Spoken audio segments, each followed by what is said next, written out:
ဇလန်အစမှာ Caribbean ပင်လယ်ပြင်ထဲမှာTom တို့မိသားစုဟာ York တင်ဘောလေးနဲ့အေးလူလူအပန်းဖြေနေကြတာဖြစ်ပါတယ်။မိခင်ဖသူဂျူလီယာတယောက်ရေကူးဖို့ရေထဲကိုခုန်ချလိုက်တဲ့အခါထူးဆန်းတဲ့ခံစားချက်တစ်ခုကိုခံစားလိုက်ရပါတယ်။ရုတ်တရက်တစ်ခုခုကသူမရဲ့ခြေထောက်ကိုဆွဲယူဖို့ကြိုးစားခဲ့ပြီးဂျူလီယာတယောက်အကူအညီတောင်းကအော်ဟစ်ခဲ့တာပါတယ်။ ခင်မွန်းဖြစ်သူတုံကသူမကိုရေထဲကနေအချိန်မီဆွဲတင်နိုင်ခဲ့လို့သာအသက်မတည်ခဲ့တာပါ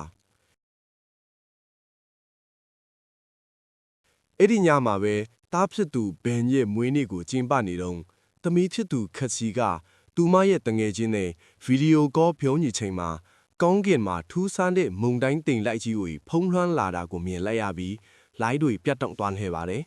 အဲ့ဒီနောက်မှာဝီလဲငါအုပ်ကြီးတွေတင်မောဘေးကနေဖြတ်သွားတာကိုမြင်ရတဲ့အခါTomကဝီလဲငါတွေဟာကမ္ဘာတန်လိုက်ဆက်ကွင်းကိုလိုက်ပြီးသွားလာတတ်ကြပြီမဲ့အခုလိုထူးဆန်းတဲ့ဖြစ်ရတဲ့ကြောင့်လမ်းကြောင်းမှားနေလာဖြစ်ကြောင်းရှင်းပြခဲ့ပါတယ်။တင်မောကြီးရုတ်တရက်တုန်ခါသွားတာကြောင့်Tomတယောက်ရေထဲကိုဆင်းစစ်စစ်တဲ့အခါသူ့ရဲ့ပခုံးမှာတန်ရာတစ်ခုရလာခဲ့ပါတယ်။ရေထဲမှာတစ်ခုခုအလွန်ကြီးမားရဲ့အရာရှိနေပေမဲ့သူတို့မမြင်ရပါဘူး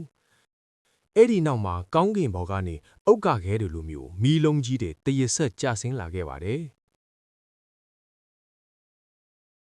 ဒါပေမဲ့အဲ့ဓာတွေဟာအုတ်ကခဲတွေမဟုတ်ဘဲကဘာပတ်လမ်းကြောင်းတဲကပြုတ်ကျလာတဲ့ဂျိုရုတွေဖြစ်နေတာကိုထောင်ကတတိပြုတ်မိလိုက်ပါတယ်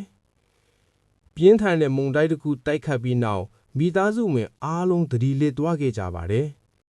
။နောက်ကနေ့မနက်မှာနိုးလာတဲ့အခါသူတို့မြင်လိုက်ရတဲ့မြင်ကွင်းကတော့တကယ်ကိုထိတ်လန့်စရာပါတယ်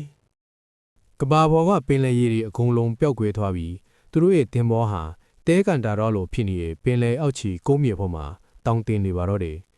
ကမ္ဘာတန်လိုက်ဆက်ကွင်းဖြောင်းပြန်ဖြစ်သွားတာကြောင့်ပင်လယ်ရေတွေဟာတခြားတစ်ဖက်ကိုစုပ်ခွာသွားပြီးကုန်းမြေတွေကိုဖုံးလွှမ်းသွားတာဖြစ်ကြောင်းရေငုပ်တင်ဘောကပတိန်နောင်းကအကြောင်းကြားခဲ့ပါတယ်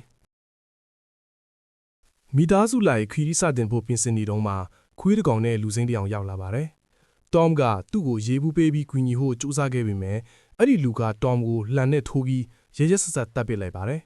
။ဂျူလီယာနဲ့ကလေးတွေဟာတင်းမောထဲမှာပုံအောင်ရင်အဲ့ဒီလူကိုအသေးအတန်ပြန်လဲခုခံခဲ့ရပါတယ်။နောက်ဆုံးမှာတော့ကက်စီကအဲ့ဒီလူကို flare gun နဲ့ပစ်ခတ်လိုက်ကကြောင်းတင်းဘောကြီးပောက်ကွဲပြီးမီးလောင်သွားခဲ့ပါတယ်။ဂျူလီယာတို့မိသားစုဟာပင်လယ်အောက်ခြေကုန်းမြေတစ်ချောင်းရပ်ပေါင်းများစွာလမ်းလျှောက်ခဲ့ရပါတယ်။ရေရက်ခန်းချောက်မှုနဲ့အငတ်ဘေးကိုရင်ဆိုင်ရသလိုလမ်းမှာတွေ့တဲ့ပြက်ကျနေတဲ့လီယန်ပြက်ကြီးထဲမှာခိုးလုံခဲ့ရပါသေးတယ်။အဲ့ဒီညမှာပဲအရင်ကလူသက်သမားကသူတို့နောက်ကိုထတ်ကြက်မကွာလိုက်လာပြီးတိုက်ခိုက်ခဲ့ပြီးမြဲဂျူလီယာကဒေါသလကြီးနဲ့ပြန်လဲတပ်ဖြတ်နိုင်ခဲ့ပါတယ်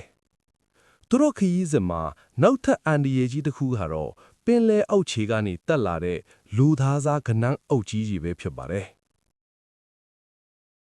ကုန်းပေါ်မှာတောင်တင်နေတဲ့ကုန်တင်သင်္ဘောကြီးတစ်စင်းပေါ်ကိုသူတို့တက်ကြီးခဲ့ရပေမဲ့အဲ့ဒီမှာရှိတဲ့သင်္ဘောသားတွေကသူတို့ကိုအကူအညီမပေးခဲ့ပါဘူး။နောက်ဆုံးမှာတော့အဲ့ဒီသင်္ဘောသားတွေအားလုံးကိုကနန်းအုပ်ကြီးတွေကကိုက်ဖြတ်စားတောက်သွားခဲ့ကြပါတယ်။သူတို့ဟာကပတိန်နောင်းရဲ့ရေငုပ်သင်္ဘောရှီယာကိုရောက်သွားခဲ့ပါတယ်။ကပတိန်နောင်းကတော့အင်းဆက်သူတော်တွေရဲ့တိုက်ခိုက်မှုကြောင့်တိဆုံးလူနီးပါးထင်နေပါပြီ။ကနန်းအုပ်ကြီးတွေဝိုင်းထားတဲ့ကြားကဂျူလီယာနဲ့ကလေးတွေဟာရေငုပ်သင်္ဘောတွေကိုအချိန်မီဝင်ရောက်နိုင်ခဲ့ကြပါတယ်။သူတို့သင်္ဘောထဲရောက်ပြီးခဏကြာမှပဲပင်လယ်ရေတွေဟာကြောက်မက်ဖွယ်အရှိန်အဟုန်နဲ့ပြန်တက်လာပြီးရေငုပ်သင်္ဘောကိုရိုက်ခတ်သွားခဲ့ပါတယ်။